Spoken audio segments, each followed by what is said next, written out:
بسم اللہ الرحمن الرحیم۔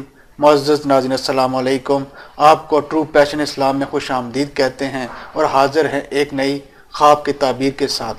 معزز ناظرین، آج کا ہمارا موضوع ہے آیات القرآن۔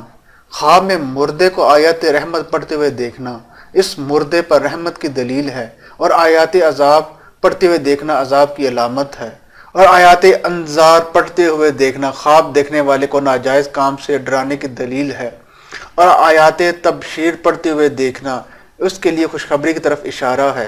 خواب میں آیات عذاب پڑھتے ہوئے الفاظ عذاب کی ادائیگی کا دشوار ہونا خوشی ملنے کی دلیل ہے، اور آیات عذاب پڑھتے ہوئے آیات رحمت تک پہنچ کر نہ پڑھ سکنا سابقہ مصیبت و بلا کے باقی رہنے کی دلیل ہے۔